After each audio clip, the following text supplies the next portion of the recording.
복되신 성모님의 선종 마리아 발도르타의 그리스도의 시 제10권에서 왜 우느냐 요한아, 제가 어머니를 잃게 되다니 어머니 없이 저는 어떻게 살아갑니까? 생각만으로도 마음이 찢어집니다. 저는 이 고통을 견뎌내지 못할 것 같습니다. 너는 그것을 견딜 수 있을 것이다. 하느님께서 나를 도와주셨던 것처럼 너를 도와주실 것이고 또 오래 살게 해주실 것이다. 만일 하느님께서 나를 도와주지 않으셨다면 골고타와 올리브 동산에서 예수가 죽었을 때와 또 하늘로 승천했을 때 나도 죽었을 것이다. 하느님께서는 너를 도와 살게 하실 것이고 내가 당부한 것을 모든 사람의 이익을 위해 기억하게 해주실 것이다. 네, 기억하겠습니다. 그리고 어머니의 육신에 대해서도 말씀하신 대로 하겠습니다.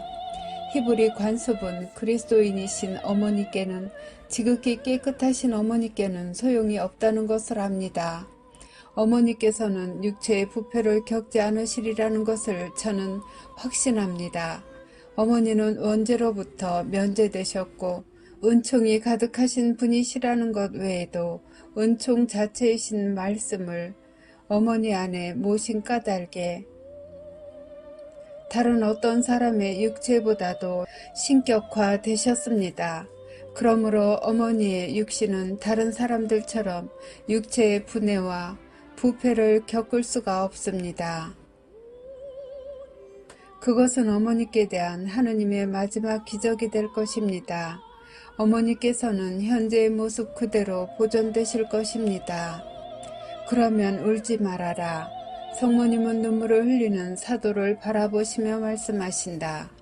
만일 내가 지금 내 모습대로 보존된다면 너는 나를 잃지 않는 것이 될 것이니 너무 슬퍼하지 말아라. 그러나 어머니가 부패를 면하신다 해도 저는 역시 어머니를 잃습니다. 저는 폭풍우와도 같은 고통에 휩쓸리는 것 같습니다. 어머니는 제 모든 것이셨습니다. 특히 제 부모가 돌아가시고 제 친형제와 사도들도 멀리 떠나가고 또 사랑하는 마르지안마저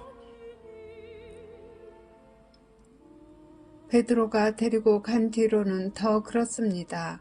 이제 저는 혼자인데 너무나 극심한 고통을 느낍니다. 요한은 성모님의 발 앞에 엎드리며 한층 더 크게 운다. 성모님은 요한에게 몸을 굽히시고 울부짖는 그의 머리에 손을 얹으시며 말씀하신다. 울지 말아라. 왜 내게 고통을 주느냐. 내가 십자가 아래에서 예수의 그 참혹했던 죽음 앞에서도 그리고 사람들의 악마 같은 증오가 퍼부어지던 그 끔찍한 상황 속에서도 너는 예수와 나를 위로해주고 기운을 주기 위해 참으로 강하지 않았느냐. 그런데 오늘은 반대로 이렇게 평화롭고 고요한 안식일 저녁에 내게 가까이 다가온 기쁨을 예감하고 있는 내 앞에서 그렇게 혼란에 빠지다니. 진정해라. 모든 것이 평화롭다. 그러니 너도 평화로워라. 올리브 나무들이 살랑거리는 소리가 마치도 천사들이 날아다니는 소리처럼 들린다. 아마도 천사들이 실제로 여기 와 있을 것이다. 왜냐하면 내 생의 특별한 순간에 천사들이 항상 내 가까이에 있었다. 빛과 천사들은 내 생애와 예수의 생애의 결정적인 순간에 항상 함께했다. 오늘 저녁 나는 비록 그들을 보지는 못하지만 천사들이 내 주위에 있는 것을 느낀다. 또 내 안에 한 빛이 점점 커지고 있음을 느낀다. 내가 그리스도를 잉태했을 때 또 그리스도를 세상에 낳아주었을 때 나를 둘러쌌던 그 빛을 느낀다. 나는 내 사랑의 힘으로 때가 되기도 전에 말씀이신 구세주를 하늘에서 내려오시게 하여 사람이 되고 구속자가 되게 했다. 오늘 저녁 내 안에 파고드는 그와 같은 사랑의 힘으로 하늘이 나를 이 세상에서 내 영혼이 갈망하는 곳으로 데려가 주시기를 바란다. 그래서 하느님께 내 불멸의 많이 피컷을 성인들과 천사들의 무리와 함께 영원히 노래하게 해 주시기를 바란다. 어머니는 아마 영혼만으로 가시지 않을 것입니다. 그리고 땅도 모든 민족과 나라들이 어머니를 노래하고 이 세상이 존재하는 한 어머니를 찬미하고 사랑을 드릴 것입니다. 그것은 지성소가 주님을 모신 것이 아니라 참으로 어머니가 하느님을 모신 분이시기 때문입니다.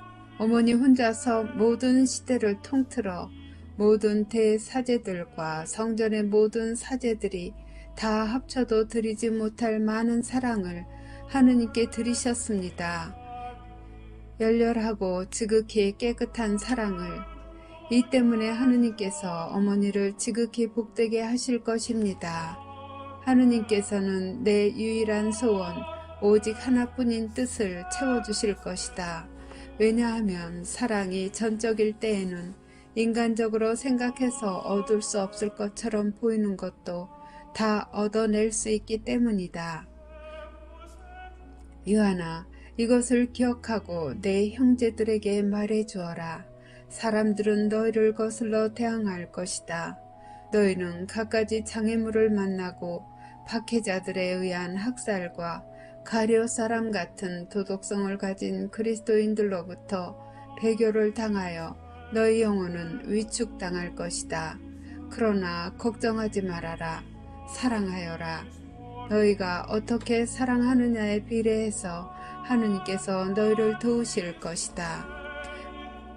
만일 사람들이 내 아들이 사랑한 것 같이 사랑할 줄을 안다면 모든 것을 얻어낼 수 있을 것이다. 나는 그런 사랑으로 사랑한다.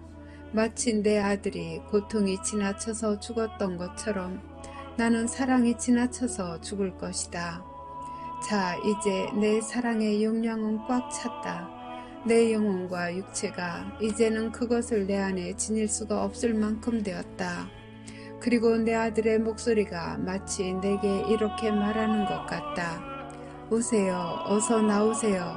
우리의 옥자를 향해, 우리 삼위일체의 포옹을 향해 올라오세요. 요한아, 이제 내가 하느님과 포옹할 시간이 왔다. 요한은 여전히 불안해하면서도 약간 진정이 되었다. 그리고 성모님 말씀의 마지막 부분에서 그 역시 탈원 상태가 된 것 같다. 말씀을 마치신 성모님의 모습이 천천히 지극히 하얀 빛으로 변하는 것을 보고 요한은 성모님께 달려가 부축을 하며 말한다.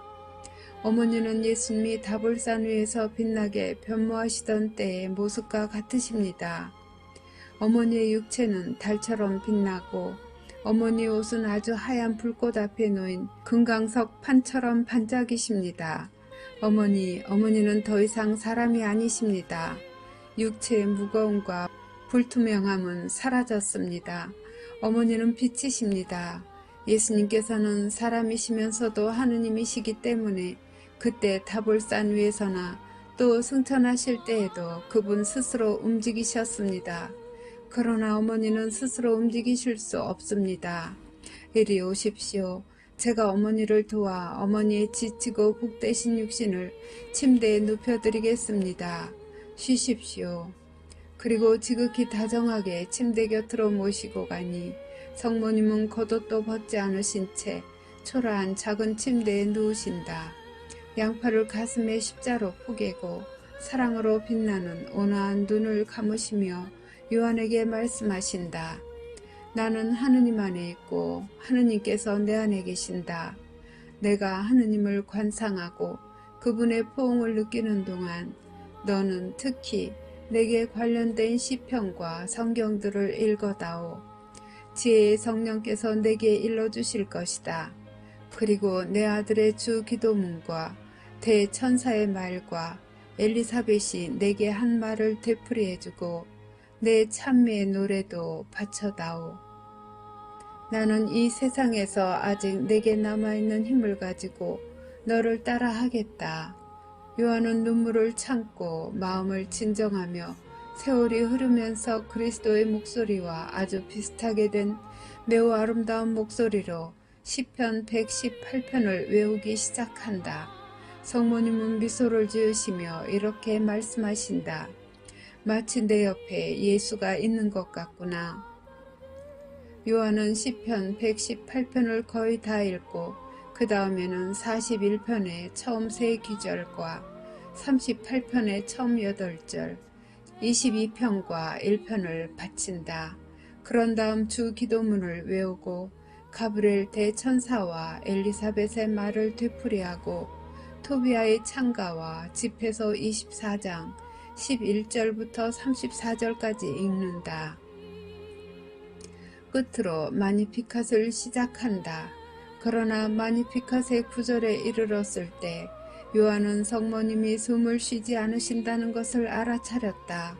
마치도 살아계신 것처럼 자연스러운 자세와 모습을 지니신 채 미소를 머금으시고 평화로이 숨을 거두신 것이다. 요한은 비통하게 부르짖으며 바닥에 털썩 주저앉는다. 그리고 침대 곁에서 여러 번 성모님을 부르고 또 부른다. 요한은 성모님이 이제 자신에게 대답하실 수 없다는 것, 이제는 육체에 생명을 주는 영혼이 떠났다는 것을 믿지 못한다. 그러나 이윽고 요한은 명백한 사실을 인정하고 초자연적인 기쁨을 간직한 채 움직이지 않고 계신 성모님의 얼굴 위로 몸을 숙인다. 그리고 그 다정한 얼굴과 십자 모양으로 가슴에 포개진 깨끗한 두 손 위에 요한의 눈물이 비오듯 쏟아진다. 이것이 성모님의 육체를 씻는 유일한 목욕이다. 사랑의 사도요, 예수님께서 양자로 주신 사도의 눈물로. 극심한 고통이 어느 정도 지난 뒤 요한은 성모님의 소원을 기억하고 침대가에 늘어져 있는 넓은 겉옷자락과 베일자락을 모아서 겉옷자락은 몸 위에 펼쳐놓고 베일자락은 머리 위에 펴놓는다. 성모님이 이제는 석관 위에 누워있는 흰 대리석상 같으시다. 요한은 한참 동안 성모님을 들여다보는데 그의 눈에서 더 많은 눈물이 흘러내린다. 그런 다음 요한은 불필요한 가구를 옮겨 방을 다르게 배치한다. 등 받침이 없는 의자 하나를 옥상 쪽으로 나 있는 문과 성모님이 누워 계신 침대 사이에 놓는다. 그리고 이제는 어두워지기 시작하므로 등잔에 불을 켠다. 그런 다음 겟세마니 동산으로 내려가서 가능한 한 많은 꽃과 올리브 열매가 달린 나뭇가지들을 꺾어와 성모님의 시신 둘레에 늘어놓는다. 그리고 요한은 마치 성모님이 살아계시는 것처럼 말을 건넨다. 어머니는 항상 골짜기의 백합꽃, 우아한 장미꽃, 아름다운 올리브나무, 열매를 많이 맺는 포도나무, 거룩한 밀이삭이셨습니다. 어머니께서는 저에게 당신의 향기를 주셨고 생명의 기름과 힘을 주는 포도주, 그것을 합당하게 먹는 사람들의 영혼을 죽음에서 보호하는 빵을 주셨습니다. 이 꽃들은 어머니처럼 소박하고 깨끗하고 사랑스럽게 보입니다. 이제 등불을 어머니 침대 곁에 갖다 놓고 어머니를 지키고 어머니의 동무가 되어드리겠습니다. 그동안 저는 적어도 기적 중에 하나를 기다리며 기도하겠습니다. 첫째 기적은 베드로의 소원대로 베드로와 다른 사도들이 어머니를 다시 한번 뵐 수 있게 되는 것입니다. 그들에게는 니고데모의 하인을 시켜 기별을 하겠습니다. 둘째 기적은 모든 점에 있어서 아드님과 같은 운명을 가지신 어머니께서 아드님처럼 셋째 날이 끝나기 전에 다시 깨어나셔서 저를 2번 고아가 되지 말게 하셨으면 하는 것입니다. 셋째 기적은 어머니와는 비교할 수 없는데도 불구하고 라자로에게 일어났던 일이 어머니께도 일어나기를 바라는데 만약 그것이 이루어지지 않는다면 하느님께서 제게 평화를 주십사 하는 것입니다. 그러나 그 일이 왜 일어나지 말아야 하겠습니까? 야이로의 딸도 나임의 젊은이도 다시 살아났고 데오필로의 아들 라자로도 다시 살아났습니다. 물론 그때에는 선생님께서 그 기적을 행하셨지요. 그러나 비록 눈에 보이시진 않지만 선생님께서는 어머니와 함께 계십니다. 아니, 그런데 어머니는 정말 돌아가셨습니까? 모든 사람이 죽는 것처럼 돌아가셨습니까? 어머니의 영혼이 더 이상 당신 몸 안에 계시지 않으니 그런 뜻이라면 죽음이라고 말할 수는 있을 것입니다. 그러나 어머니의 죽음이 일어난 방식을 보면 저는 이것이 죄없고 은총이 가득하신 어머니의 영혼과 지극히 깨끗하고 동정이신 어머니의 육체가 잠시 일시적인 이별을 한 것뿐이라고 생각합니다. 언제 어떻게 어머니께로 다시 돌아올 생명의 재결합이 이루어질지는 모르겠습니다. 그러나 저는 그것을 참으로 확신하기 때문에 하느님께서 말씀이나 행동으로 어머니의 운명에 대한 진실을 제게 보여주실 때까지 여기 어머니 곁에 그대로 남아있겠습니다. 모든 것을 다 정리한 요한은 등잔을 침대 가까이 바닥에 내려놓고 의자에 앉아 기도하면서 누워 계신 성모님을 들여다본다.